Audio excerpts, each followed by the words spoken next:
All right, everybody, welcome to Essential Texts with Dave in the morning, where I do exegetical readings for those who are too busy or distracted to do the readings for themselves, but who nevertheless want to share a common basis in the texts to be a part of our forum community on theoryunderground.com. So today I will be reading from part 2 of Barbara and John Ehrenreich's essays on the PMC. Most importantly, I guess what I have to say before I begin is that the first essay, which was published in Radical America, is something that I've already done an exegetical reading on. It's available at the Theory Underground site. That one is public. Not all of these are public, but that one is public. This is the essay that Elton LK from the Working Class Intelligentsia will be lecturing on this Wednesday if he's feeling okay. I say if he's feeling okay because he has COVID. He found out yesterday. And so he said that it wasn't as bad as last time. So we'll see, because, it could always get worse. But for now, I'll just say, Elton, we hope that you get well. If you're sick listening to this and getting in preparation for your lecture, I'm glad I was able to do an assisted reading for you as well. But anybody who's a part of this course who is getting excited for this lecture will want to listen to this to review it, or if they've never heard it before, now's your opportunity. I read part of this in the past. I have not read it in its entirety. That means that there will be surprises for me, and I'm excited to learn something new because the first essay is one that I found very important and useful, and I really don't know all of what happens in this one. All you need to know about the first essay, if you haven't already reviewed it, is first of all, you should. But second of all, here, let's just go with it. I'll just tell you that most people have a few different versions of class theory operative in their heads. The traditional Marxist theory is very popular, and that is that there's basically two classes. There is the ruling class and there is the working class. Or you could say there is the bourgeoisie and there is the proletariat. And the problem is that at the turn of the 19th century, there was a movement called progressivism, which had intellectuals like the guy who invented Taylorism. His last name was Taylor, which is why it's called Taylorism, as well as intellectuals like W.E.B. Du Bois, who at the time, later on he becomes a bit more of a socialist, but at the time he was basically a progressive, which is a somewhat conservative stance in regards to the working class, because it's a position that says, the working class needs to find ways of working with the ruling class for their upliftment. And in terms of racial progressivism, W.E.B. Du Bois was like the talented 10th of every race needs to keep to themselves and elevate themselves, and then they need to help raise up the lower 90%, right? Which is obviously a crazy elitist idea, but you can also see where he's coming from if you read it for yourself. It's definitely a text people disavow today, even though it's something that behind the scenes, I think a lot of the PMC actually still believes. The point, though, is that this move, progressivism, was towards the de-skilling of labor and the monopolization of higher skilled labor into professions. There's good and there's bad that comes with that. But one of the big things that this did was it changed the strategy of the bosses. The bosses moved away from using Pinkertons to counter insurgency and strikes, and they moved instead towards the professionals and the managers and building a sort of alliance there. So, that essay gets, the first essay in this series gets a lot more into all of that. And Elton LK does a whole lecture on Taylorism as the first part of this course, which you may have already seen.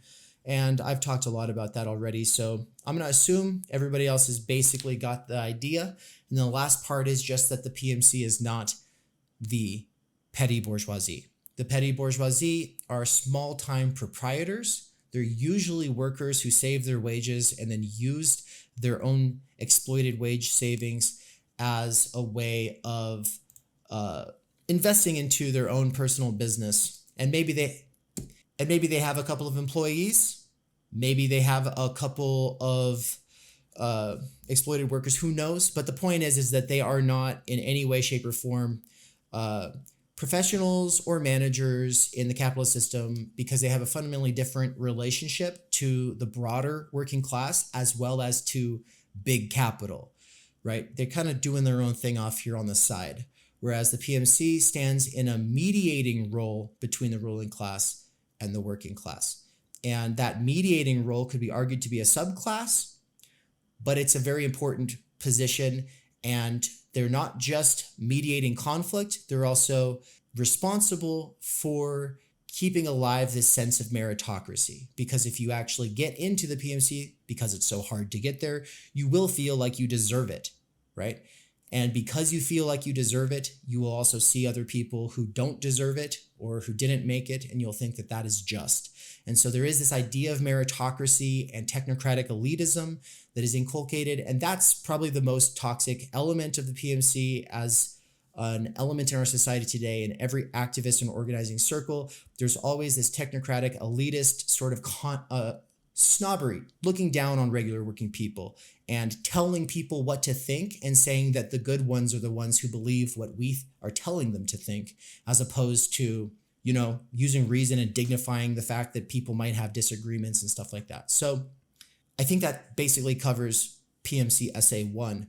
Welcome, Andrew, into the live side here. Keep yourself muted for the time being. We'll be able to interject and talk about this later, but you made it on time for the reading of Barbara and John Ehrenreich's PMC Essay 2, which is called The New Left, a case study in professional managerial class radicalism.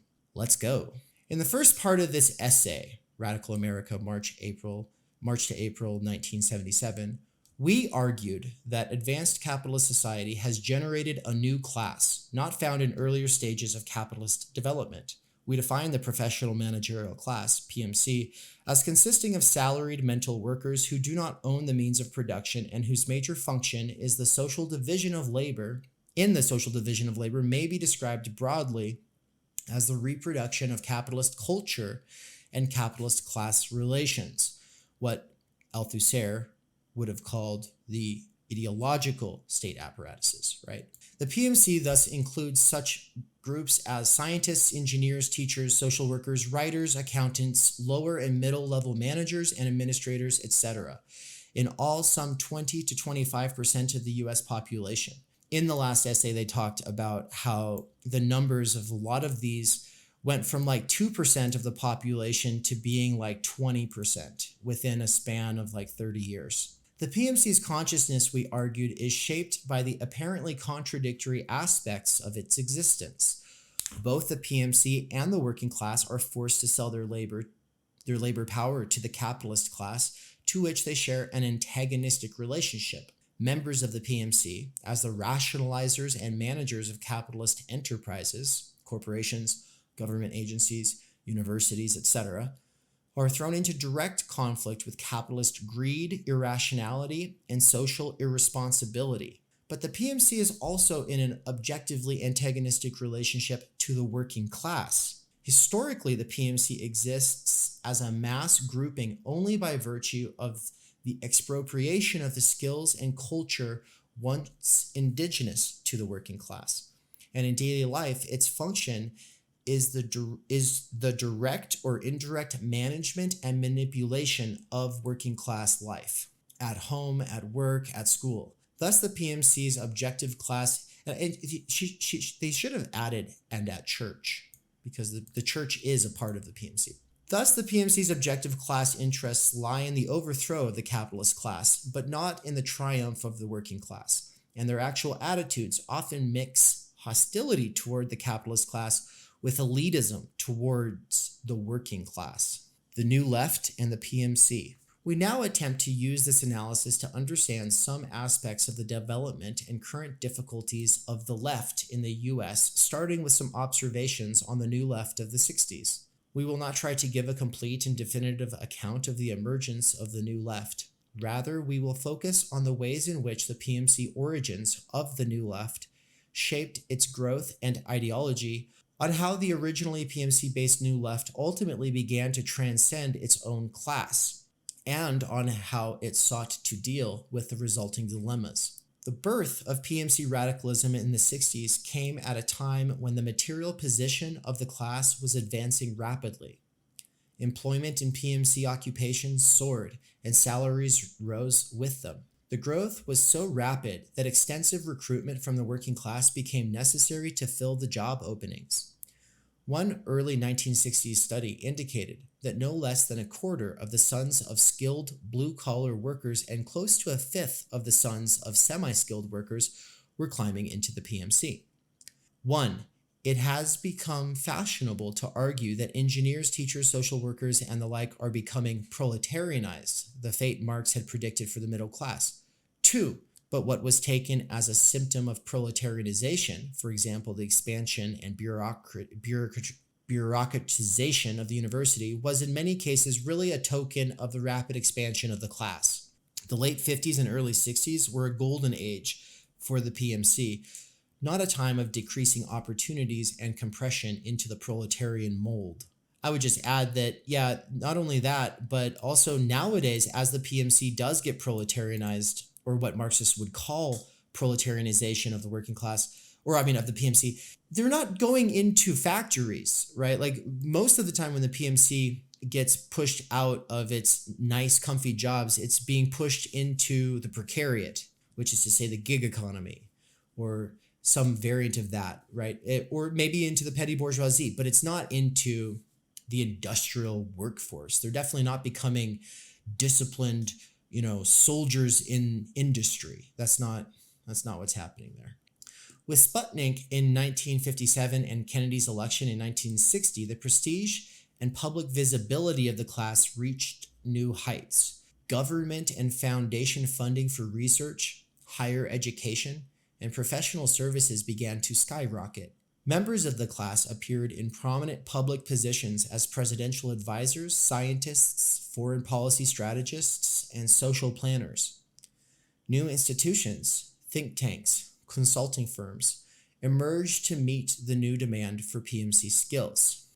The early student radicalism of the 60s had many sources: the civil rights movement, the beatniks, the college experience itself, etc. For our present purposes, however, we only want to point out that this new radicalism also reflected the rising confidence of the PMC. According to the sociologists' studies, the first wave of student activists typically came from secure PMC backgrounds and were, compared to other students, especially well imbued with the traditional PMC values of intellectual autonomy and public service. 3. Their initial radicalism represented an attempt to reassert the autonomy which the PMC had long since ceded to the capitalist class. For example, SDS's, by the way, the SDS stands for Students for a Democratic Society. For example, SDS's seminal Port Huron Statement, 1962, expresses both elements of traditional PMC class consciousness: scorn for the capitalist class and elitism towards the working class. Too many PMC elders, SDS argued, had capitulated to the demands of the system. Quote, many social and physical scientists, neglecting the liberating heritage of higher learning, develop human relations or morale-producing techniques for the corporate economy, while others exercise their intellectual skills to accelerate the arms race.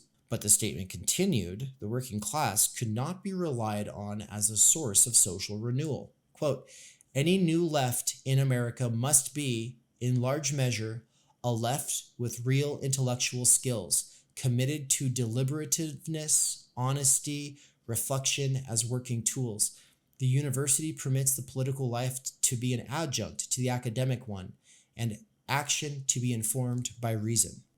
I remember reading about the Port Huron Statement for the first time in Todd Gitlin's book, The 60s, Years of Hope, Days of Rage. That is a magnum opus of sorts. It's a really beautiful, really fat book that gives you a strong sense for what it was like at the time. Todd Gitlin obviously has his own biases and his own standpoint that he brings to the table, but it's a very fleshed out sort of vision or experience, of his experience of the 60s. Todd Gitlin was one of the top ranking members of SDS, Students for Democratic Society. And this Port Huron statement that was codified in 1962 by SDS, he describes it as something that came out of trying to not be anti-communist, but also trying to not be communist. They were in a bind. Traditional Marxism and working class movements had failed. They were seeing rampant racism, rampant imperialism, the war in Vietnam. These were students primarily, and they wanted to do something, right? And so we can understand where they were coming from. It's not wrong that they were of privilege or something like that. It's not wrong that they came from a comfortable background. Barbara Ehrenreich is not moralizing about this in any way, shape, or form. The point is merely that because they come from a specific class that has, typically you inculcate certain values when you come from that subsection of humanity, there's going to be certain tendencies inherent to their entire approach. And a lot of those that spelled the doom of the movement were actually spelled out in the early days of 1962. They didn't really come into obvious contradiction until later, until 1968 to about 1972 is the burnout period for most of them, before they all decided to take a long march through the institutions, as they say. The Berkeley free speech movement in 1964 articulated the problem of the class forcefully. Quote, "History has not ended. A better society is possible, and it is worth dying for," proclaimed Mario Savio, the voice of the free speech movement. Yet the university had sold out. It was not training future members of the class for their historic social and moral mission. Quote, "Many students here at the university are wandering aimlessly about, strangers in their own lives. There is no place for them. They are people who have not learned to compromise, for example, have come to the university to learn, to question, to grow, to learn all the standard things that sound like cliches because no one takes them seriously.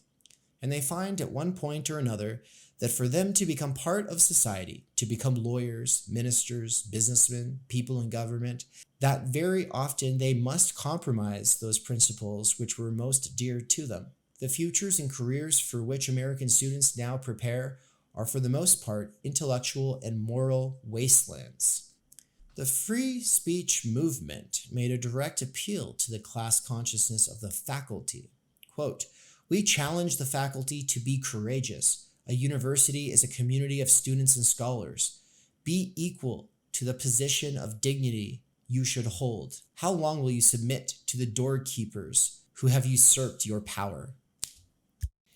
PMC class consciousness, with its ambiguous mixture of elitism and anti-capitalist militants, continued to be a major theme of the movement throughout the 60s. Expressions of it can be found in the New Left, the anti-war movement, the ecology movement, the women's liberation movement, all of which defied the system, but often with moralistic contempt for the working class. Ultimately, however, a significant part of the New Left decisively broke with this tradition and sought to transcend the imperatives of its own class base. It is to this evolution that we now turn. As late as 1966, many New Left leaders held to Veblenesque theories of the unique importance of PMC-type occupations or of students themselves. Carl Davidson, the SDS vice president, for example, argued in a highly influential article that a student movement to control the university could be the base for the transformation of all of society. But then I think I was reading off the numbers so far as though they were like numbers in a list, and I was wondering why they were spread across different paragraphs. And so my apologies that I read a bunch of numbers out loud that were actually nothing but endnotes. I feel like a real dumbass because I should obviously, anyway, whatever. Okay. I was almost like 8. I'm worse than a robot reader. Anyway, but then somewhere around 1967 or 1968, there was a decisive break which made the 60s totally unlike the earlier progressive era period of PMC radicalism. Large numbers of young people pushed PMC radicalism to its limits and found themselves ultimately at odds with their own class. There are reasons why this development should have occurred in the 60s rather than in earlier periods of PMC radicalism. One has to do with the evolving role of the university. The university is the historical reproductive apparatus of the PMC and a historic center for the production of new knowledge, disciplines, techniques, heresies, etc., but functions which have acquired a semblance of autonomy from capital. Both are functions which have acquired a semblance of autonomy from capital. In the 50s and 60s, however, the university was being called on to play a more direct role in the functioning of the capitalist state as well as private enterprise. It had become, as University of California President Clark Kerr described it, a prime instrument of national purpose. As in the Progressive Era and the New Deal, public policy makers turned to the university for expert consultation in designing anti-poverty programs, healthcare programs, etc.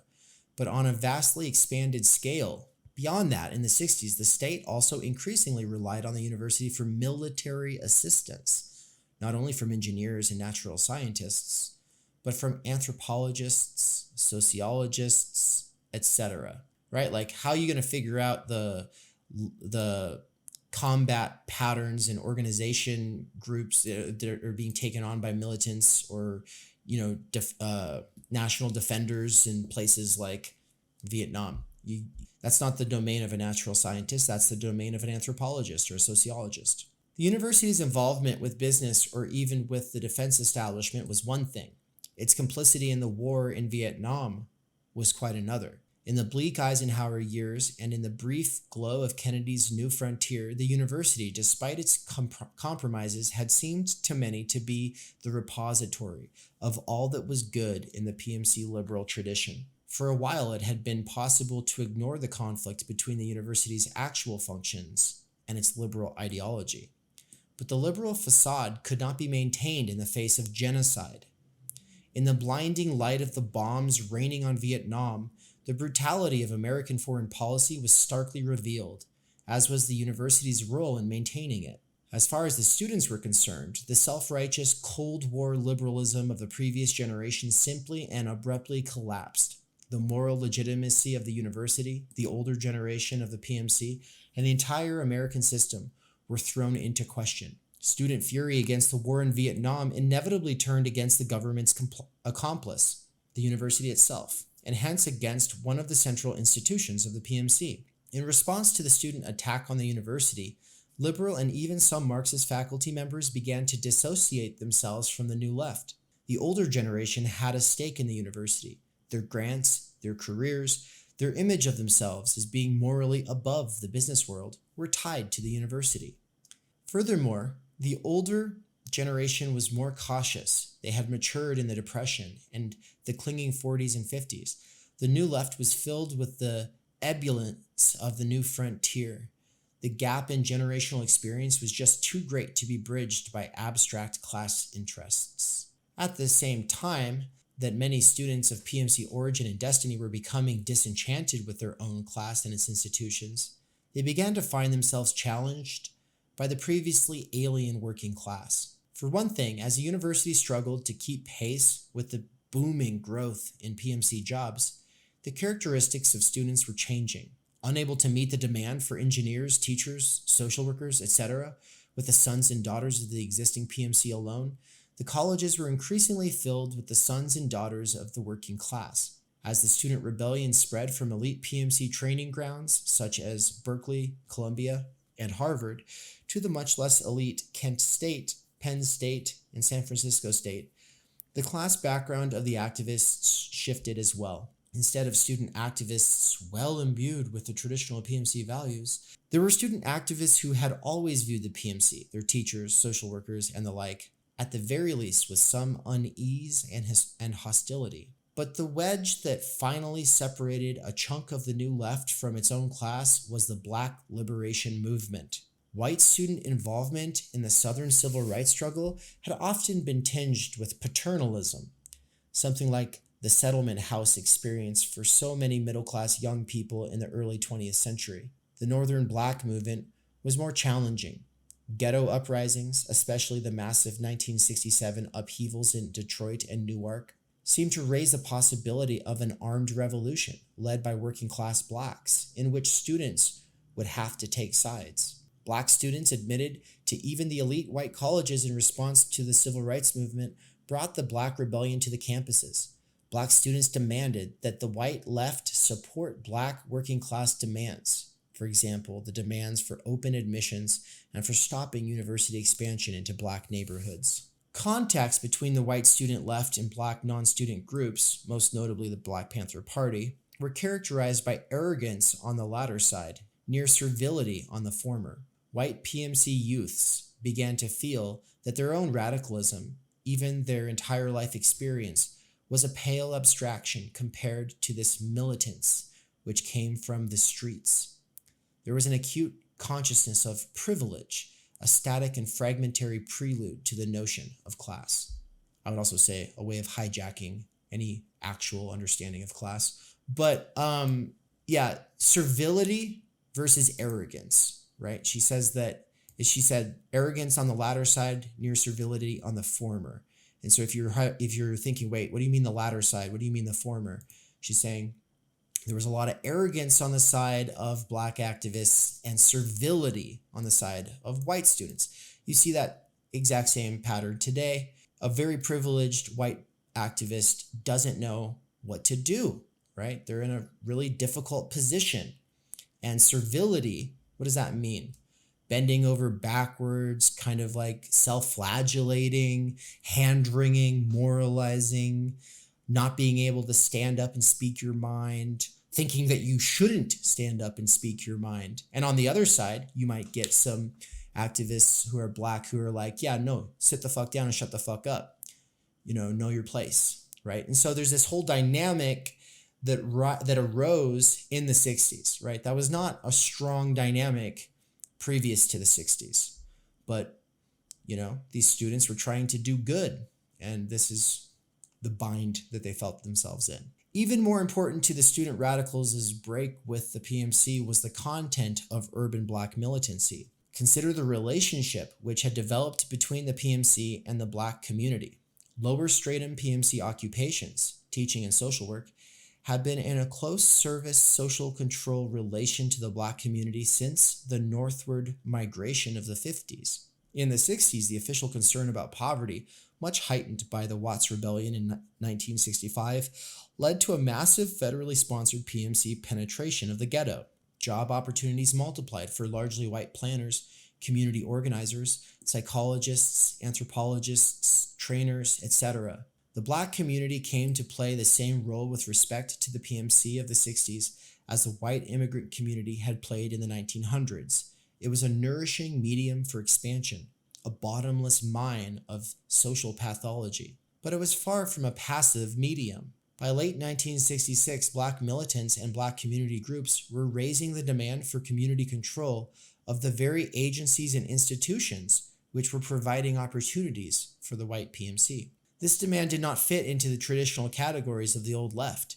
In the case of the New York City school struggle, the Progressive Labor Party decided that the community control demand was a ruling class plot against the only workers in sight, the teachers. But it was a clear declaration of class warfare, the Black community, largely working class, against the invading PMC. In many instances, it was Black members of the PMC who won out under the banner of community control. But the radical, class-conscious thrust of the demand was power to the people. Replace the professional and administrative elite with ordinary citizens. Most white student radicals identified themselves with the community control struggle without question. For one thing, it was the direct descendant of the civil rights struggle which had, in part, given birth to the New Left. It also seemed to be a living link between foreign third world struggles for self-determination, for example, Vietnam, and the struggle to change U.S. society. In identifying with the community control movement, the young PMC radicals were taking a position which ran counter to their own objective class interests. Let the people decide, said the front page slogan in SDS's newspaper, New Left Notes, even if they decided they didn't want you. Okay, I read that in a kind of funky way, but the newspaper in question was called New Left Notes. and the front page had said, "Let the people decide," even if they decided they didn't want you. By 1967 or 1968, the New Left was approaching a crisis. It had been born when the war in Vietnam forced thousands of PMC youths to confront the conflict between their class's supposed values and American social reality. It had been bred in the institution where these contradictions appeared most sharply, in the elite universities which both taught the old PMC values and abjectly served capitalist interests. But the student rebellion had spread to universities whose students often came from working-class families. Originally committed to the university, the New Left was now locked in battle with the university, and it was increasingly committed to supporting Black working-class-based movements which, for their part, rejected the traditional PMC attitudes towards the working class. The New Left was forced to examine its own class composition and class attitudes. Could it survive as a primarily PMC-based movement? How could such a movement change society? What relationship would it or could it develop with the traditional agent of social change, the working class, and especially with the militant Black movement? The problem of the New Left's relation to the PMC as a whole was partially solved by the reaction of the older generation of the PMC. Many of the latter responded to the growing militance of the students with all the venom at their command. Psychiatrists theorized publicly that America's youth was searching for a father figure, and had found one in Mao, according to Bruno Bettelheim. Educators blamed the rise of anarchy on Dr. Spock's permissiveness, and seconded Spiro Agnew's call for a collective spanking. College administrators and sometimes faculty cooperated with the police and the FBI during the violent repression, which began in 1968. That's around the time that Ronald Reagan, as governor of California, sent the National Guard in to clear the People's Park, where they were trying to build a community garden on UC Berkeley's campus grounds, and several students were shot and killed. So you want to talk about a collective spanking. On their part, student radicals often turned on the university, not in order to free it from complicity with imperialism, but to destroy it. In the fall of 1967, University of Wisconsin demonstrators handed out a leaflet announcing, quote, "We picked this week to demonstrate against Dow, the chemical corporation, against the university as a corporation, and against the war because they are all one." Criticism of the university, by a twisted kind of logic, soon led to criticism of students themselves. Carl Davidson, who only a year before had seen students as the mass base for social change, wrote, quote, "What can students do? Organizing struggles over dormitory rules seem frivolous when compared to the ghetto rebellions. We organize students against the draft when the army is made up of young men who are poor, Black, Spanish American, hillbillies, or working class. Everyone except students. Students are oppressed. Bullshit. We are being trained to be the oppressors and underlings of oppressors." By the end of the 60s, SDS was so repulsed by its own class that it would have nothing to do with the emerging ecology movement and held back from mass anti-war activities such as the nationwide student moratorium and the massive student strike of May 1970. Mark Rudd went so far as to reject SDS himself, becoming instead Ant-Man. I'm just kidding. I don't know who Mark Rudd actually is. Mark Rudd went so far as to reject SDS itself, of which he was then the national secretary, as a weird pile of liberal shit. It was a serious impasse. Where does a movement go when it comes to feel that the concerns which motivated it were trivial, if not illegitimate, or that the people in it are irrelevant, if not objectively enemies? The Weatherman tendency in SDS took self-loathing to its logical extreme, resolving in 1969 that white babies are pigs, and pledging themselves to a suicidal strategy of direct confrontation with the police.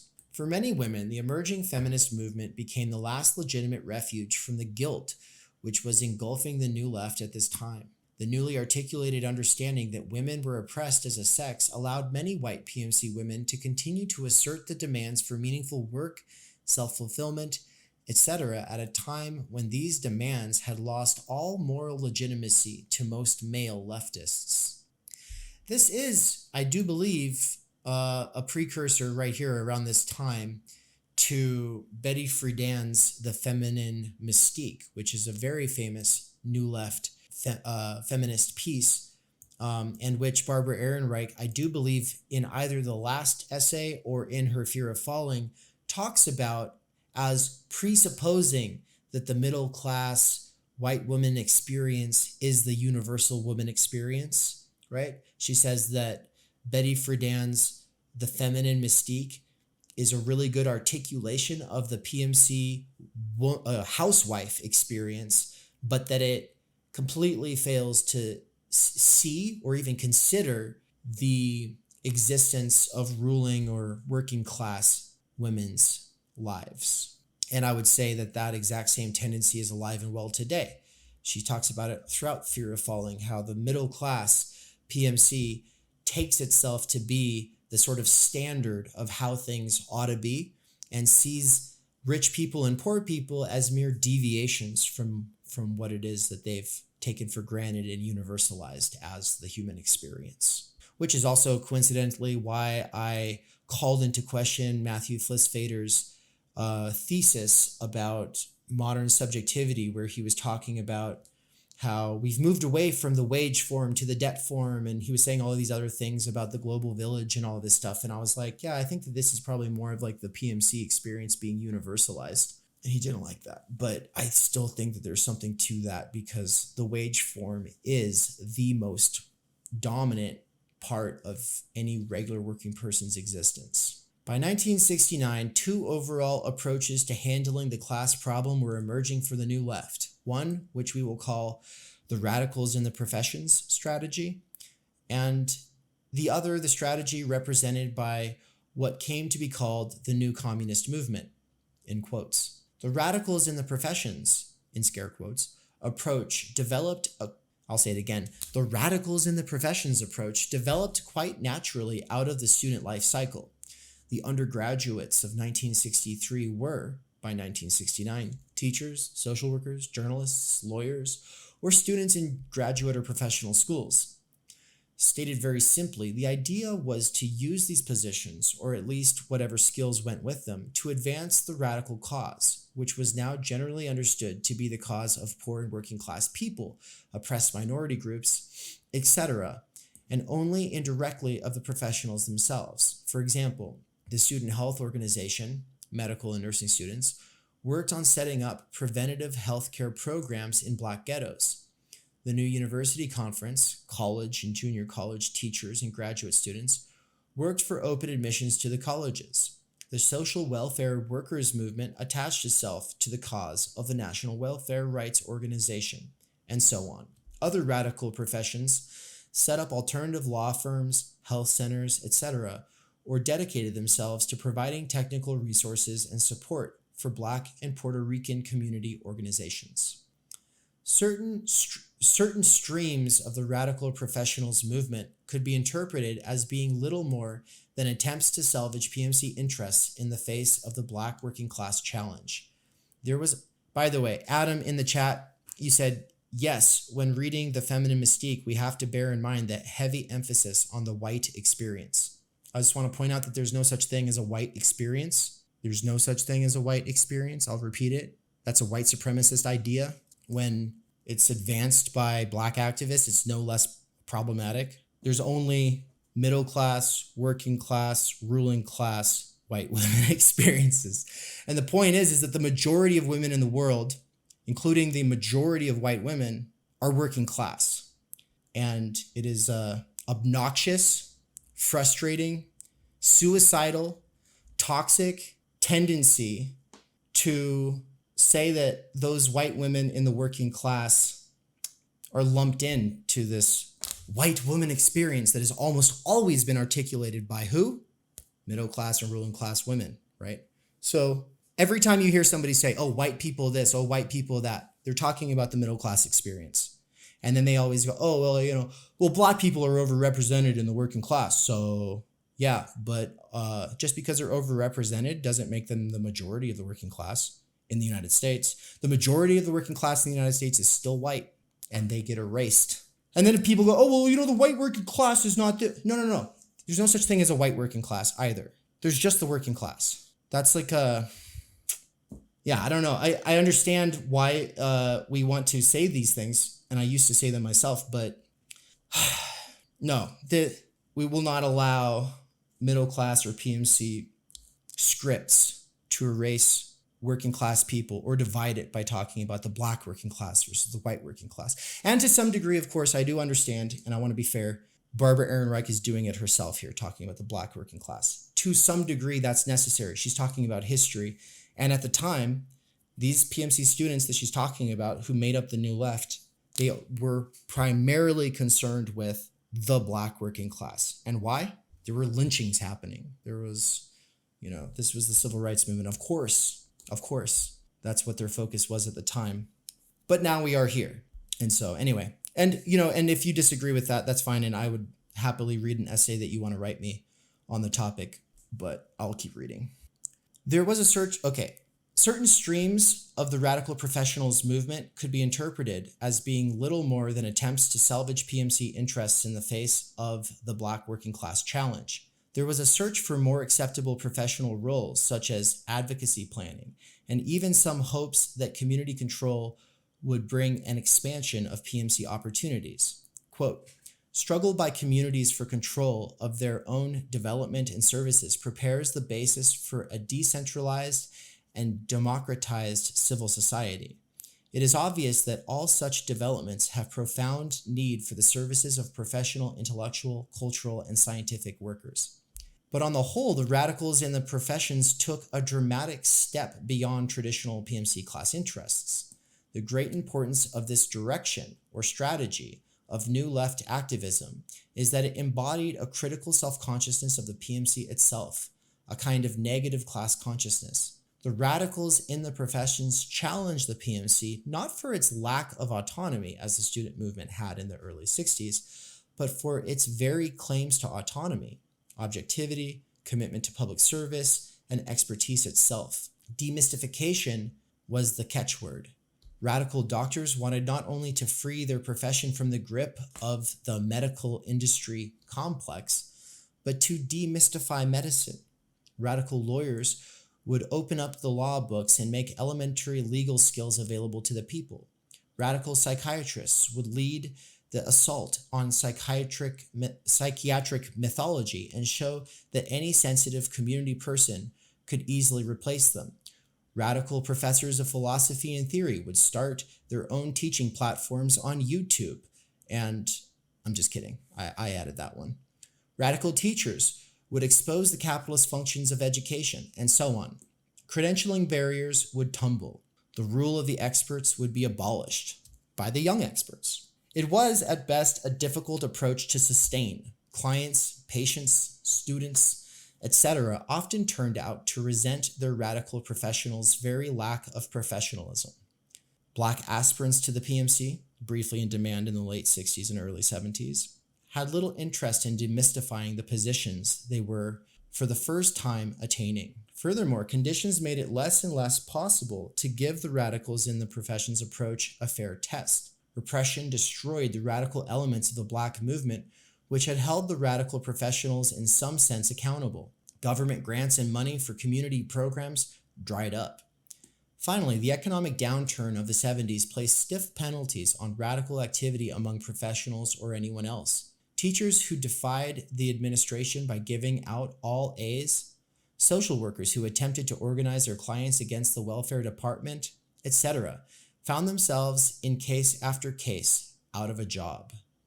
The Student Health Organization, Social Welfare Workers Movement, New University Conference, Medical Committee for Human Rights all collapsed in the early 70s, and radical caucuses and professional associations became at best centers of radical scholarship, at worst little more than job placement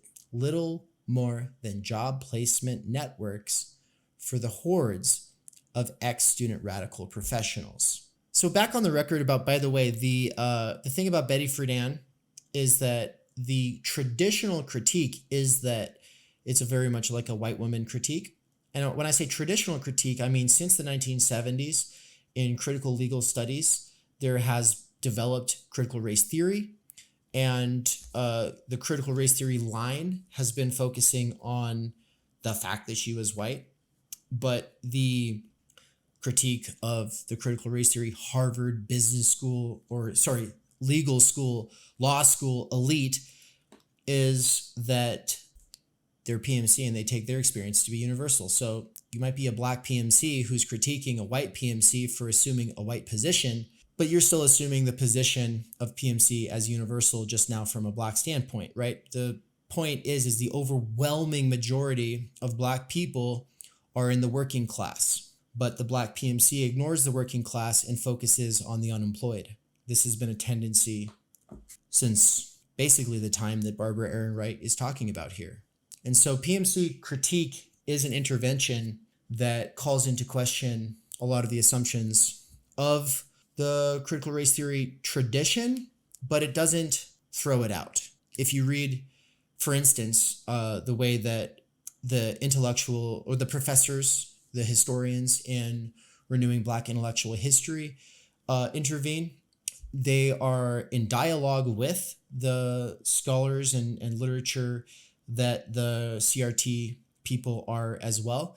And in some cases are calling some of the CRT people into question or pointing out the ways that they race wash essentially classed antagonisms. And an example, just because anyone who's hearing me right now who hasn't actually been through the exegetical readings of that text with me is going to be like, what the fuck are you talking about race washing? And an example of that is saying that the Reconstruction after the emancipation of slaves with the Civil War, the betrayal of that Reconstruction is the fault of white people's feelings changing, white people getting scared of black people, white people becoming more bigoted again. That is actually a very popular way of interpreting the betrayal of Reconstruction, but it race washes something that was fundamental, which was that poor working class black farmers, sharecroppers, and white miners in the millions, organized from grassroots bottom up to start the Farmers Alliance, and then later the Populist Party, and the Democrats and Republicans, which is to say the planters and the industrialists, both had a common cause against this working class movement and did everything they could to make it fail. And part of what they did to make it fail was rolling out a bunch of racist laws, right? And so people with no concern for the working class, with no background in, labor history, with no understanding of capital as in a more technical sense, not just capital as, greed or whatever. When they read this history, they interpret it as, see, white people were being racist. No, the ruling class and its PMC representatives were trying to counter working class organizing, and that's why they rolled out a bunch of segregationist laws that culminated in Jim Crow. So that's what I mean by race washing.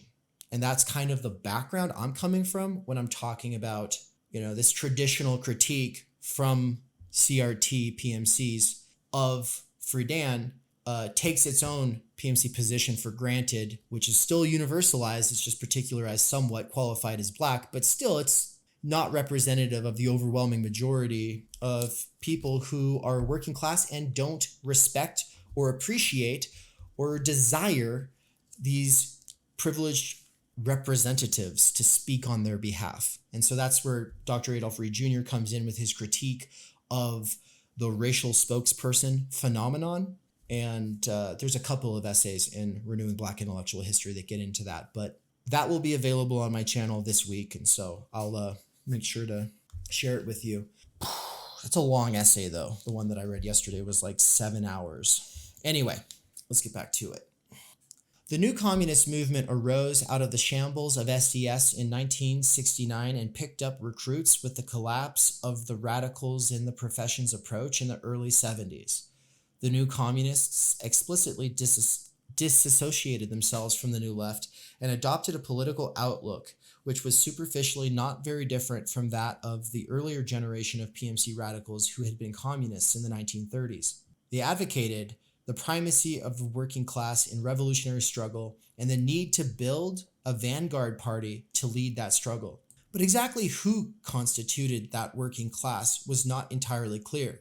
Sometimes the new communists adhered to the orthodox Marxian two-class model and included all wage earners within the working class. That sentence also had a parenthetical with an example. It said, for example, in describing teachers' strikes and the spread of union-like attitudes in professional organizations of engineers and nurses. So, yeah, teachers' unions are very important, but people tend to use teachers' strikes as an example of the working class being alive and well, when teachers straddle a very tense divide here between the PMC and the working class.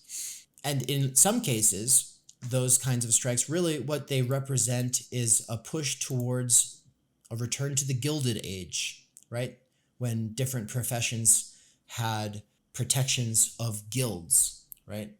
But the point is how does a union factor into the larger working class? If it doesn't factor into the larger working class, then it's little more than an added layer of bureaucracy to try to ensure a little bit of extra privilege for that isolated grouping, right? Students and young professionals joining new communist organizations were urged to proletarianize themselves in outlook, lifestyle, and even occupation. Factories replaced universities as the key setting for political activity. Issues which had preoccupied the new left, personal fulfillment, community, participatory democracy, etc., were dismissed as petty bourgeois or even decadent. You still see that actually, where people will act like personal fulfillment, community, participatory democracy, poetry, art, gardening. These are petty bourgeois, right? Kind of in the way that I just said, that middle class people assume their values to be these universal values, or PMC values will be assumed to be universal. That experience might be assumed to be universal. A common activist sort of response is to call anything and everything valued by or represented in the middle class petty bourgeois, and therefore counter-revolutionary and bad, decadent. So that's been a tendency for a long time. There's examples like Lenin saying that he either says that we shouldn't listen to music, or he says like radicals should either not be listening to music or they need to listen to it with like this specific attitude or something. I don't know. The point is like you get this kind of stone cold attitude that says we don't have time for that petty bourgeois bullshit. But there's something good to getting your hands dirty and doing some weeding of your garden. There's value there. The point is it doesn't make you a better person, and it's definitely not going to counter capital. It's not radical to plant tomatoes, but it's good for you. It's worth doing. It's a good thing to know, right? So there's like a line to straddle there as well. In positing the existence of a professional managerial class, we do not mean to suggest that society has entered some new post-capitalist phase of development, right? That would be the argument of a Burnhamite, right? So when President Sunday, who is a streamer on the internet who talks about politics and defends the left, when he sees professional managerial class, he goes, oh, a Burnhamite, right?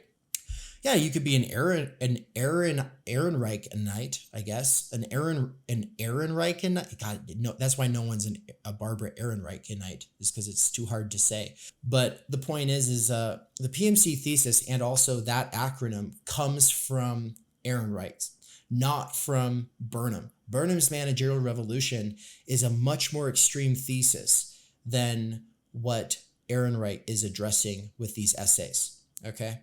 And so this is an overeager attempt to lump up, disavow, or dismiss people who are talking about the PMC by associating them with a conservative, rather than actually contending with leftists who developed, coined, and think with and through this concept as a fundamental category for making sense of recent class developments.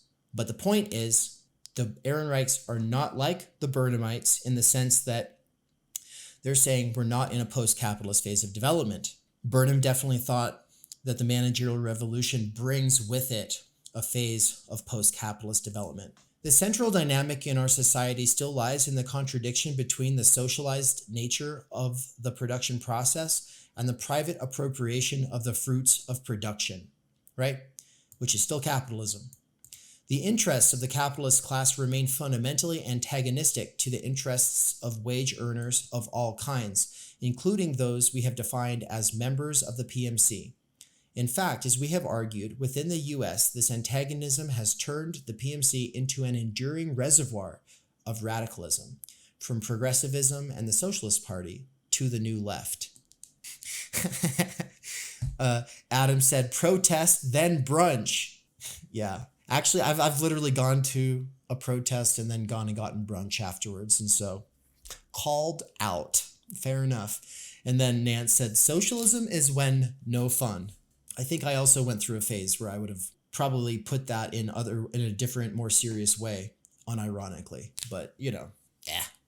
Now it shows an image of some very large words, which say, if students strike, there is no school. If workers strike, there is no war.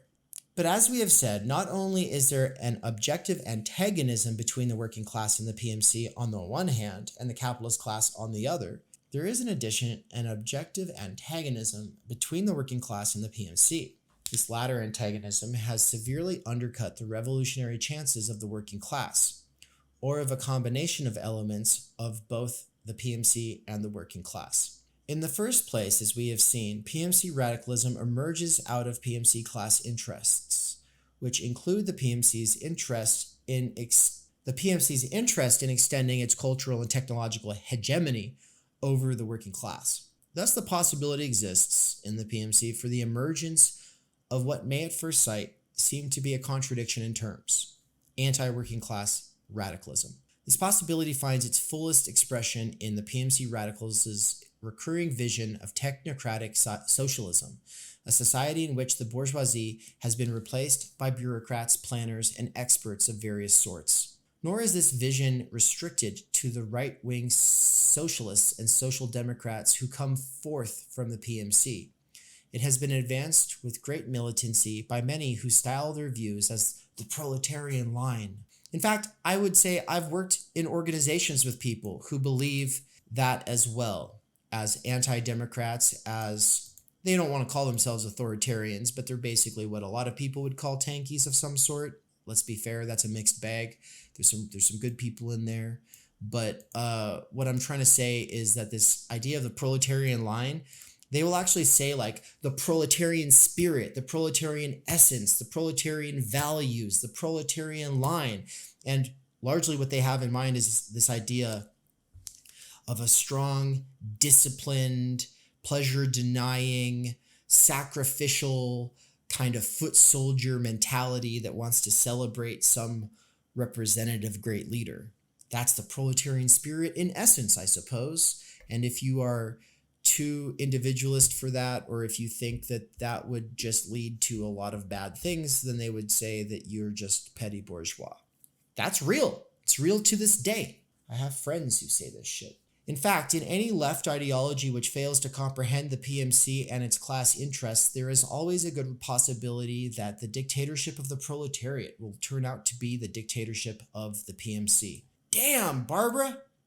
Now, I always kind of just reduce John Ehrenreich into Barbara Ehrenreich. So, it's because Barbara is a queen. I don't know John Ehrenreich. I understand he was, to some degree, a more theoretically minded person. And so like the two of them really do develop this. And I don't mean to completely erase him from things, but she's the one who went on continuing to develop this thesis, continuing to popularize this thesis, writing a bunch of mainstream bestsellers that utilize this thesis like Fear of Falling and Nickeled and Dimed. And so Ehrenreich is queen.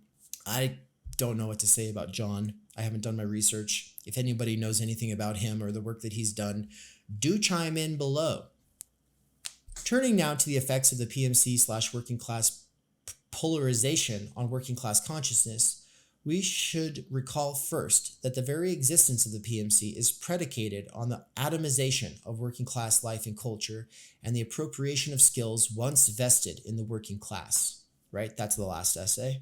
But because you might not have read the last essay, I'm going to go ahead and read the footnote for that. She said, at risk of considerable oversimplification, we would suggest that this is in a set. Oh, wait. Sorry, there's two footnotes here. And this footnote is actually, the one I just started to read was actually the footnote that follows from the idea of how a dictatorship of the proletariat will probably just turn out to be the dictatorship of the PMC. I will read that one as well because it looks important. She said, at risk of considerable oversimplification, we would suggest that this is, in a sense, just what happened in the USSR. A new class of technocrats, government and party bureaucrats, industrial managers, professional ideologues, etc., has come to preside over a society in which more or less capitalist relations of production persist, despite the absence of a capitalist class. In this context, Lenin's well-known interest in adopting the methods of Taylorism, and conversely, the Chinese concern with restricting the privileges of managers and reducing the gap between mental and manual workers in order to avoid the Soviet mistakes. Oh, and here she cites her husband, John Ehrenreich, on The Dictatorship of the Proletariat in China, Monthly Review, October 1975, are worth recalling. Similarly, Arab socialism, in quotes, African socialism, military socialism, all in quotes, can also best be understood not as petty bourgeois socialism, but as PMC socialism, based on the rising class of civilian and military government mental workers. And by the way, any kind of real change might have to come from the PMC. She's not against that possibility, I don't think. The point is that if that PMC sees itself as the unironic, undivided, complete, and absolute extension of world history and the actual, if these representatives see themselves as a unified and coherent extension of the wishes and interests of the movement, but they don't understand the fundamental class antagonisms of their position and they're out of touch with the rest of the working class, or what it actually requires on the ground to reproduce society while having a life worth living, then it turns into barbarism pretty swiftly. That's the point, right? Not that PMC bad, PMC can't help, PMC reactionary, PMC revolution causes failure. No, that's not the point, right? I wish that they had spelled it out a little bit more explicitly, but you can read everything they've ever written. That is definitely not their position. Definitely not. Okay. The kind of consciousness okay, now I'm going to go ahead and reread the other part that had a footnote, and then I will read that footnote. So turning now to the effects of the PMC working class polarization on working class consciousness, we should recall first that the very existence of the PMC is predicated on the atomization of working class life and culture and the appropriation of skills once vested in the working class. Okay, now the footnote. We do not mean to suggest, of course, that the PMC alone holds the working class in check, or that restraining the development of working class consciousness is always, or even usually, a conscious goal of the PMC. On the former point, other sources of control over the working class certainly include the direct use or threat of state and private employer power, pre-capitalist authoritarian mechanisms of control such as the Catholic Church, and the many forces leading to the segmentation of the labor market along lines of race, ethnicity, sex, and the physical dispersion of the working class. So she's saying basically that repressive apparatuses also play a role. It's not just the ideological apparatuses, but it's a little confounded here because the Catholic Church belongs in the PMC. It's one of the ideological apparatuses. And so it's also weird because in the first essay in this series, they listed, what's the word for pastor that's not pastor? Like not clerics. Was it clerics? The clerisy.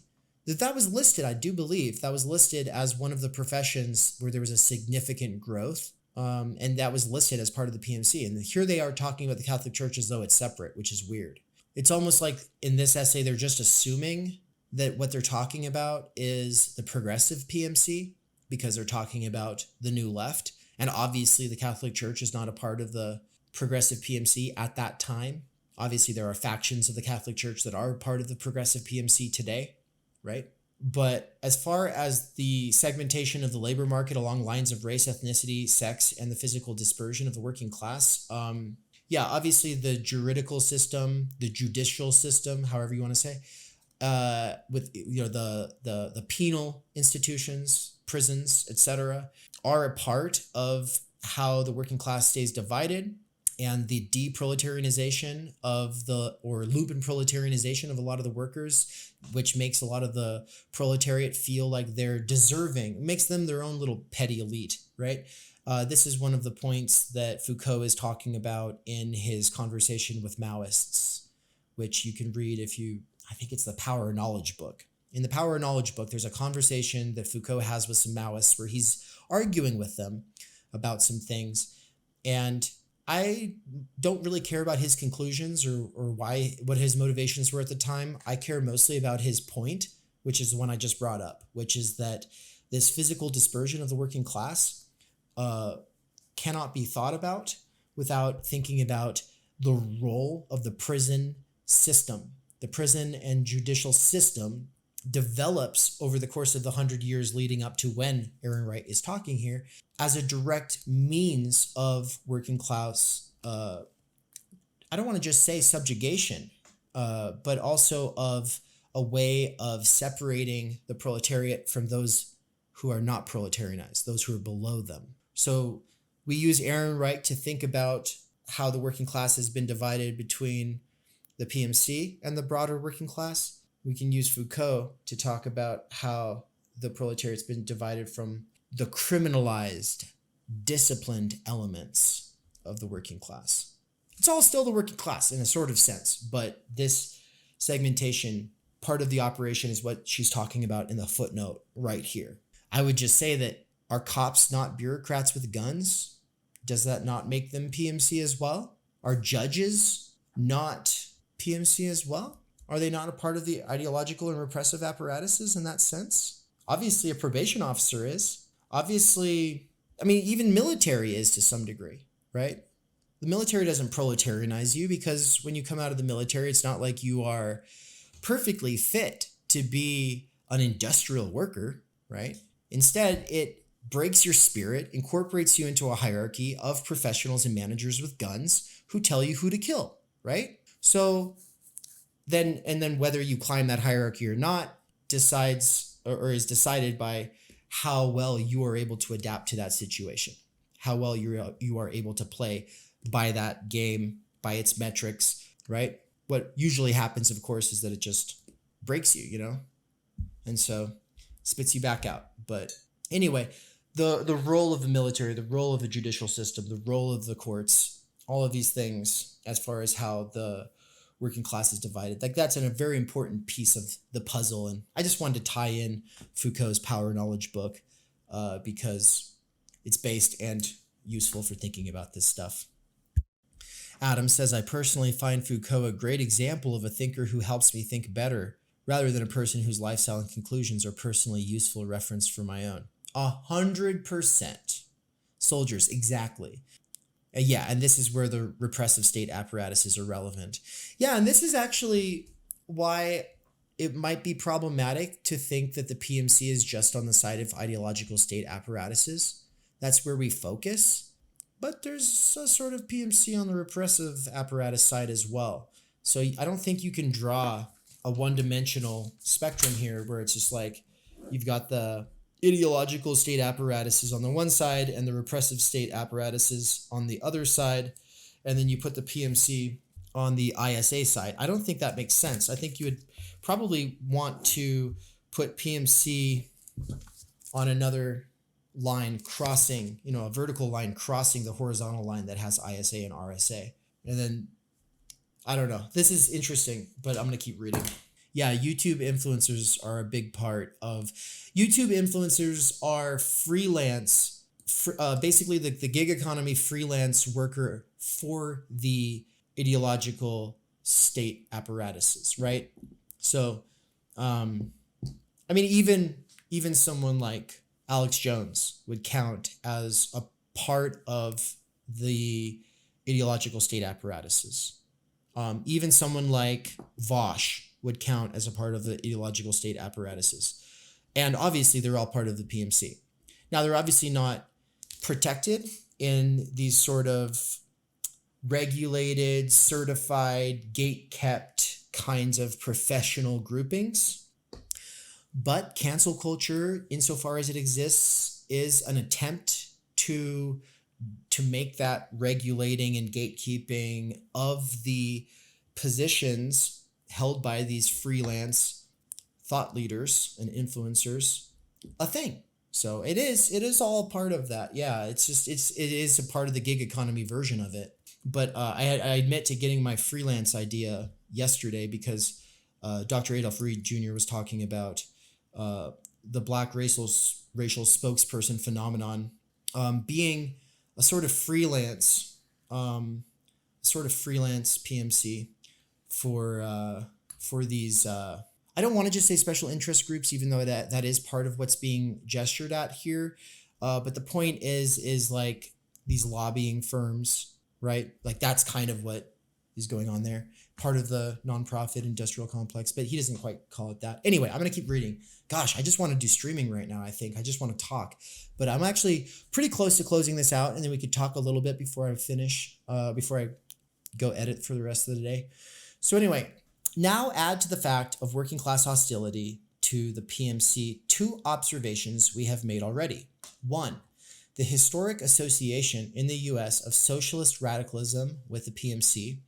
And two, the PMC's proclivity for a technocratic vision of socialism in which the PMC would be the dominant class. The result is that there emerges in the working class another seemingly contradictory ideology, which we might call class-conscious anti-communism. This working class anti-communism receives continual encouragement from right-wing demagogues who emphasize exactly these points: the role of PMC members, pinko intellectuals, effete snobs, I'd say limousine liberals, etc.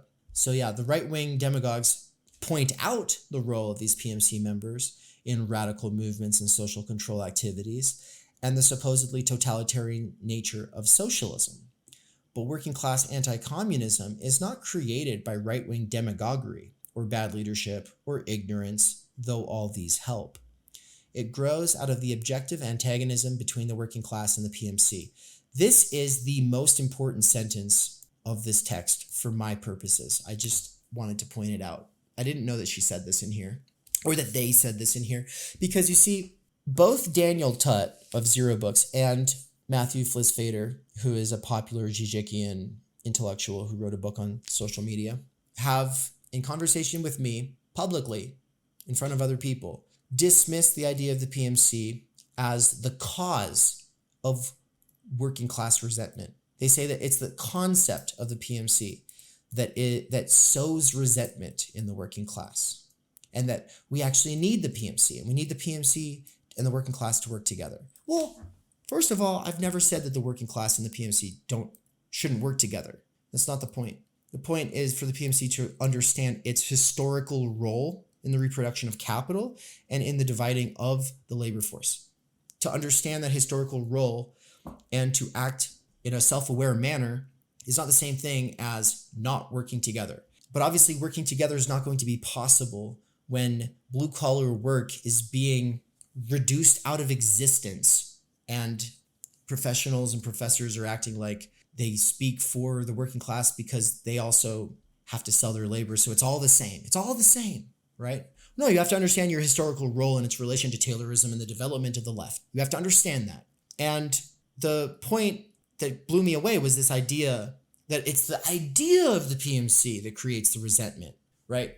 Well, what she's saying is a critique of that. She's saying, no, this working class anti-communism receives continual encouragement from right-wing demagogues who emphasize exactly these points: the role of PMC members, which is usually talked about as pinko intellectuals and East Coast limousine liberal snobs, Hillary Clinton types, etc., and the role that such people of such class standing hold in radical movements and social control activities, like the fact that a lot of people who do, environmental activism have zero respect for working class people, don't care about regular working families and their struggle to survive, like that kind of condescension, that kind of snobbery, that kind of technocratic elitism is something that the right wing uses to stitch together this worldview for a more reactionary working class. Rush Limbaugh was one of the main progenitors of this, right? But she's saying that the right-wing demagogues like Rush Limbaugh who do that, or Tucker Carlson who does that today, they're not the cause of it. They're not the cause of the resentment. They are harnessing the resentment. But there is an objective class antagonism operative. And so long as the left chooses to disavow that objective class antagonism and race wash it and gender wash it and every other kind of cultural reductionism wash of it, it's not going to help the cause if the left is to ever do anything positive ever again in a way that could possibly affect or raise the living standards of the overwhelming mass majority of humans on the planet. It's just never going to be possible so long as that ground keeps getting ceded to the right, who currently has a monopoly on responding to and harnessing that real resentment that is already there, that is the product of objective antagonisms. Okay? So I hope that over time I can have conversations with Tut and Flisfader and other professors who hold this line that resentment is not being made up. I think that there is this kind of approach. I'm not saying that they're guilty of it, but there is this approach to thinking that people believe things because influencers or thought leaders or demagogues say things. But the thing is a lot of things that people believe that are being spread by certain influencers are not things that those people would believe if there wasn't something they're already experiencing that makes sense of.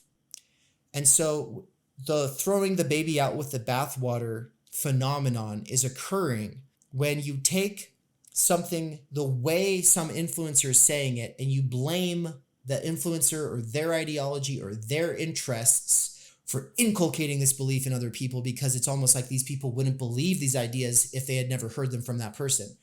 Instead of thinking, yeah, but why would that person get duped by this idea? Why would that person take on this narrative?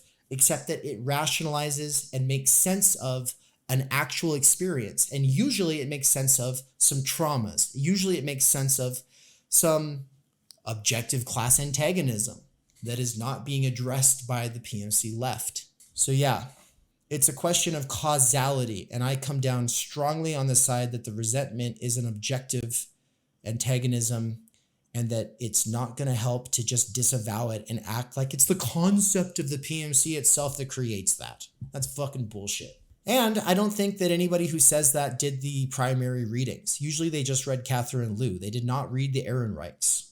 They read some cliff notes of Burnham's book. They didn't read Ehrenreich. They never did. Rarely did they ever. Okay. But working class anti-communism is not created by right-wing demagoguery or bad leadership or ignorance, though all these help. It grows out of the objective antagonism between the working class and the PMC. Often enough, it comes mixed with a wholesale rejection of anything or thought associated with the PMC, liberalism, intellectualism, etc. We hardly need to emphasize the dangerous, potentially tragic nature of this situation. It is reflected with painful clarity in the condition of the US left today. Isolated and fragmented, still based largely in the PMC, more a subculture than a movement. Is there a way out? Is there anything in the experience of either PMC or working class which could lead them to transcend their antagonism, to join together in some sort of mass radical alliance for social change? If so, how can such an alliance be built? To answer these questions, it seems to us we have to draw on the experience of the New Left. In a sense, the New Left represents a historic breakthrough, a first conscious effort to recognize and confront the conflict between the PMC and the working class. Learning in part from the Cultural Revolution in China, with its emphasis on the gap between mental and manual labor and its populist approach to technology, and in part from their uneasy alliance with mainly third world working class community movements, the radicals of the 60s began to develop a critique of their own class. The feminist movement extended that critique, exposing the ideological content of even the most, sorry, but the New Left was not able to complete its, wait, I have to reread that last one. The feminist movement extended that critique, exposing the ideological content of even the most apparently neutral science and the ideological functions of even the most superficially rational experts. But the New Left was not able to complete its incipient critique of the PMC and its role. With the collapse of the New Left as a mass movement in the 70s, the very effort ceased. Guilt replaced self-confidence. Sterile efforts at remolding the consciousness of individual members of the PMC along proletarian lines replaced the more fruitful search for ways in which the PMC-based left could help stimulate and unite with a working class movement. But the possibility of developing the emergent insights of the 60s and applying them to the development of a truly broad-based anti-capitalist movement is perhaps more alive now than ever. Unlike in the early 60s, there are thousands of PMC leftists who remain aware, in however unsystematic a way, of the tensions at the PMC working class interface. And also, unlike the early 60s, there is a growing number of young radical working class intellectuals, people who were given a brief exposure to higher education and to the New Left in the period of university expansion in the 60s, and were then thrown back into working class occupations by the economic crisis of the 70s. Or, in my case, just the last few years, really. That if only in terms of personnel, the opportunity exists for developing a politics which can address and overcome the class stalemate of the contemporary left. I see everybody who is unironically and sincerely not grifting, involved in or tuning in to anything that could be considered populist in any way, shape, or form, somebody who is completely convinced that the PMC technocratic elite left is a dead end, but that the right is also a dead end, and they're hoping to find factions of other groupings and pull that all together into some other kind of a movement. And my position, I want to be very clear, is an anti-populist position in one sense, pro-populist in another sense. And that is to say, we dignify the interests, concerns, experiences, and antagonisms or resentments of the working class, while maintaining that that is not an end in itself, but merely a means towards something else. If taken up on its own, it is a dead end.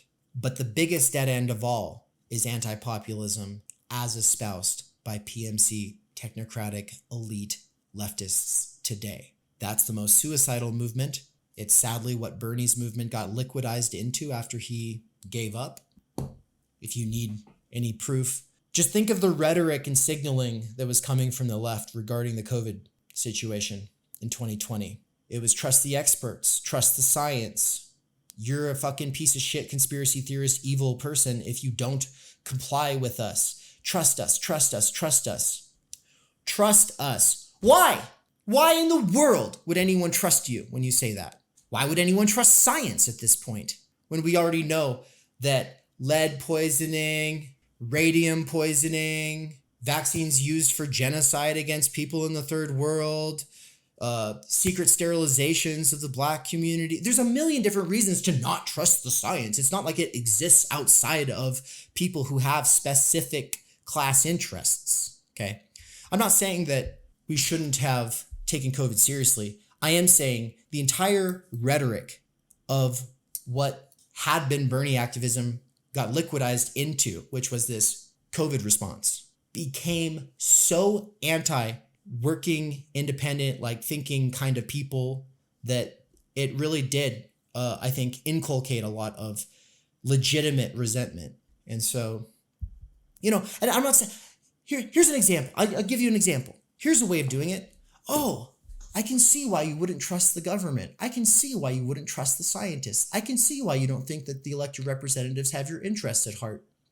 And that makes a lot of sense. In fact, I can even think of some reasons why I don't trust them myself. But when it comes to this mask thing or this lockdown thing, here's my position. Here's my reasons. Feel free to disagree. I can't control you, but this is my position. Okay, these are my reasons. What do you think about those? That's what you think about that. Interesting. Okay. That's very different than what happened, though. But that is what you would do if you respected people that you're trying to speak for. What direction might such a politics go? We can only suggest a few beginning directions. A. The way out does not lie in falling back on romantic visions of the historical mission of the working class manifested in efforts to expunge petty bourgeois, i.e. PMC, ideology from the left so as to uncover the pure proletarian line. And by the way, she's not conflating PMC with petty bourgeois. She's pointing out that people who hold this position, they do that. The relationship between the PMC and the working class is complementary. Neither class has a pure ideology uninfluenced by the other or by the capitalist class. It is in the nature of this relationship that culture, in the loose sense of knowledge, ideas, history, including the systematic critique of capitalism itself, is dominated by the PMC. In a sense, Lenin's perception in what is to be done remains true. The possibility of building a mass movement which seeks to alter society in its totality depends on the coming together of working class insight and militancy with the tradition of socialist thinking kept alive by middle class intellectuals. B. The antagonism between the PMC and the working class cannot be wished away in the name of anti-capitalist unity, any more, for example, than the antagonism between men and women or between black and white can be. The left, which is now predominantly drawn from the PMC, must address itself to the subjective and cultural aspects of class oppression as well as to material inequalities. It must commit itself to uprooting its own ingrained and often subtle attitudes of condescension and elitism. The tensions between PMC leftists and the working class can only be dealt with by starting with a clear analytical perception of their origins and nature. Guilty self-effacement on the part of the PMC radicals and or simplistic glorification of the working class simply perpetuate the class roles forged in capitalist society. C.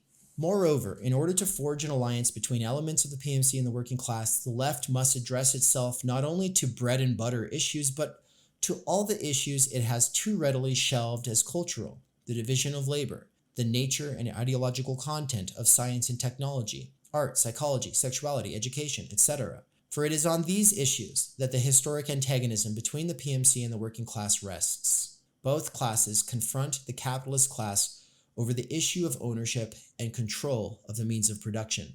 They confront each other over the issues of knowledge, skills, culture. I'm going to reread that last part because it's so important.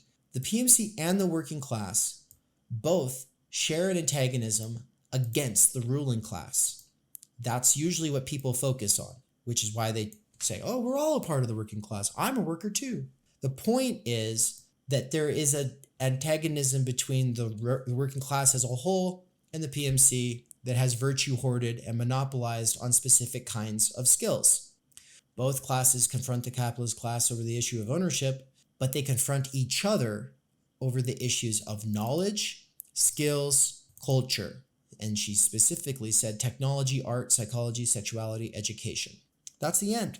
And I'll just say one thing here, and that is that the position of the PMC to the working class regarding issues of technology, art, psychology, sexuality, and education cannot be a top-down, oh, we figured it out, we know what the correct position, the woke position is, and now you all need to agree on all of our positions that we've come to through our college educations, or if you don't come to the same conclusion as we do, then you're one of the bad ones. There needs to be a little bit more room for people to do things their own way. So if people want to have a traditional monogamous relationship or be polyamorous or be gay or be trans, whatever the situation is, however they want to educate, whether it's homeschool or public school, however they want to appreciate art, whether it's high art or low art, these are all issues that are currently where the class antagonisms are co-opted by the right. It's really easy to be critical of the way the leftist PMC responds to it by falling in with the right-wing PMC's demagoguery, as she says, right? Because she focuses on the left PMC because she's worried about the left. She doesn't really get too much into it in this essay, but in Fear of Falling, there's a whole chapter about the right-wing demagogues and the ways that they co-opt this stuff, right? they try to act like, no, the new class, the liberal class, the PMC, they only exist on the left, as though it's only business owners and political representatives on the right. Bullshit. There's a bunch of media experts and representatives and influencers and talking heads, and they're all part of the PMC as well. They just act like they're not a part of the PMC by espousing petty bourgeois, productivist, Protestant work ethic style bootstrap ideology. And that is a real divide. Thank you so much for joining. So we just ended this exegetical reading, and one of the folks who's in the live side of this call, Adam, just suggested that this concept of the state itself is lacking sufficient critique, and that it's how would you say it, Adam? You say it's more complicated, but in what way would you say it's more complicated than how people typically treat the concept of the state? I just notion of using the state proper as a kind of a sublime object, as a thing that you can invoke to kind of outsource any inconsistencies that you would otherwise find in society that you expect to be handled by. It should be handled by the state, and we're usually leaving out things like massive corporations that have so much more material impact on our lives than, say, individual clear representatives of the state. For example, like the Department of Motor Vehicles that I stated, who really thinks that Google has less power over their lives than their local DMV? Right. Right. I believe anyone does.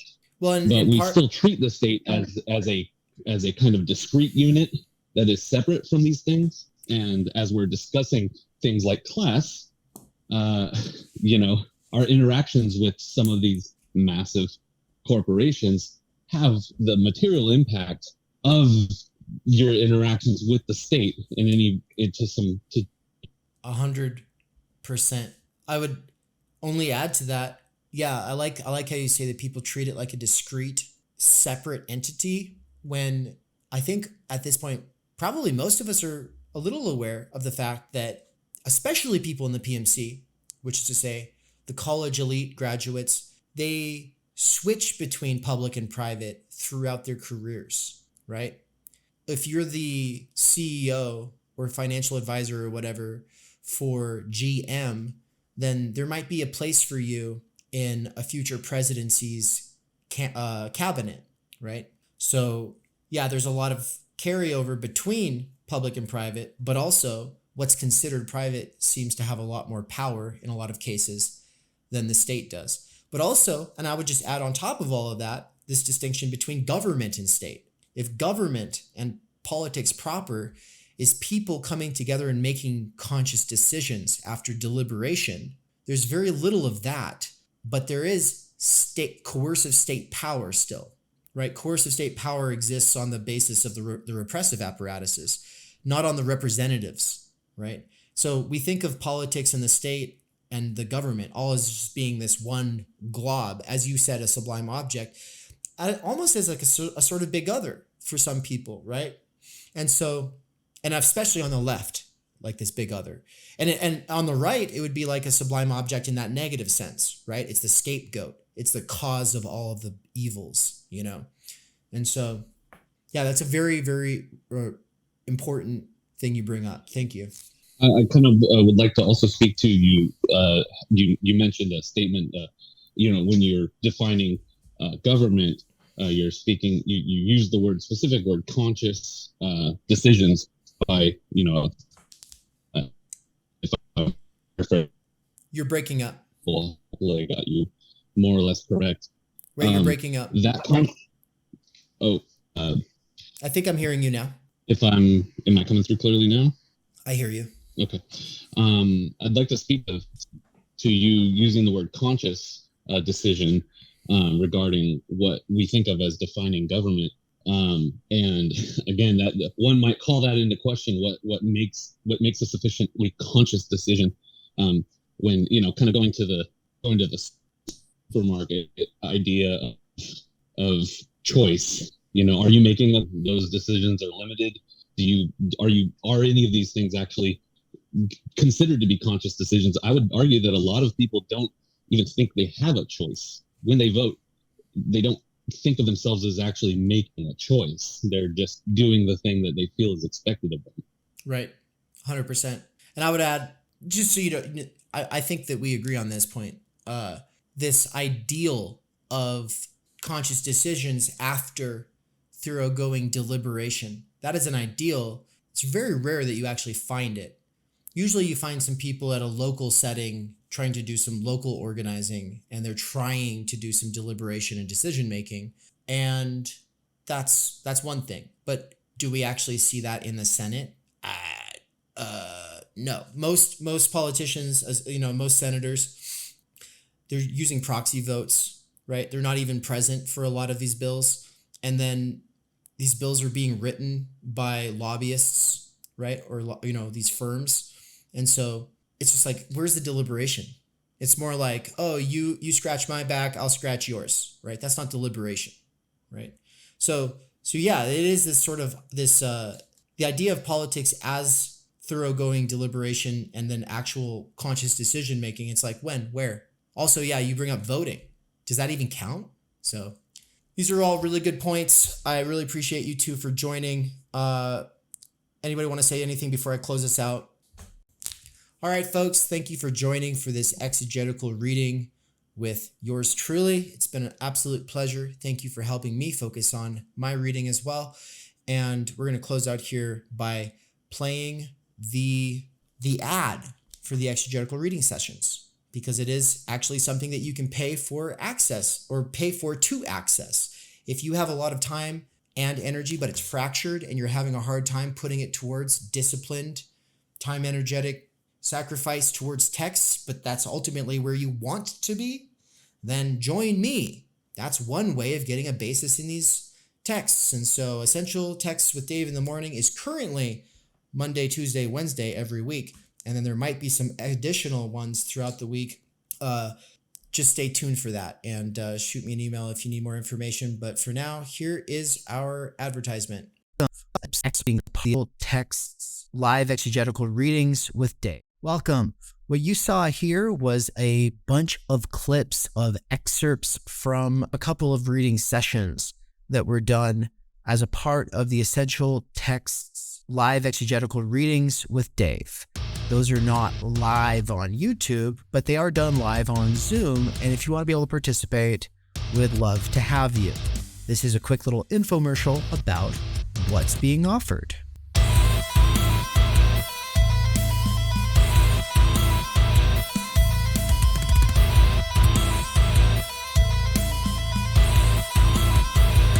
Do you want to read, but you find that you're too distracted? Is that why you find yourself listening to things like this? Do you wish that you could focus in the mornings and have a more structured reading regimen so that you would be able to develop yourself to have a basis in a variety of fields, from political and social theory to continental philosophy and theory more broadly? Perhaps you find that while trying to do that, what's actually happening is you're constantly getting distracted or getting neurotically caught up in questioning whether you're even reading it correctly or not.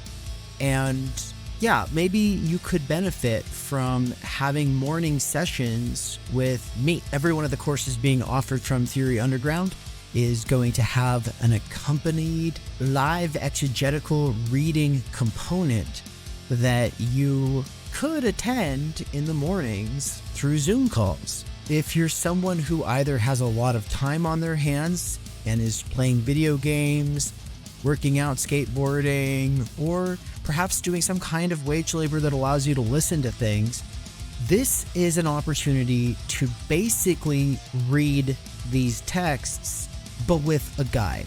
Someone who's already been over the territory before. This can drastically accelerate your own development, but also your own reading habits. Essential Texts with Dave in the Morning is something that I've been planning and developing for a while now, but I've only been doing it for a few weeks, and it's been a really good time. It's one of those things where I stop and have a side conversation to make sure that we've been making sense of the text up until that point, and then I'll summarize where we're at and then keep going. And that kind of interaction with other people while reading a text aloud takes it out of the isolation and sort of self-referentiality and confusion of just doing things by yourself sometimes, especially if you are newer to texts like these. So I will be reading a variety of texts from political and social theory, as well as stuff like fundamental ontology with Martin Heidegger and Levinas and Das Kapital by Marx. So there's going to be a lot of different texts, kind of depending on what it is that we are doing in the courses. You don't have to sign up for the course to get access to Essential Texts with Dave. All you have to do is become a 1/10 of the cost of the means of production for Theory Underground patron, or a $50 a month patron. Either of those two tiers of patronage will get you access to the live exegetical readings of Essential Texts with me. On the other side, if you're not able to join these conversations live, you can pay for the backlog of all of my live exegetical readings, which are not publicly accessible. This video that you saw here was only the tip of the iceberg.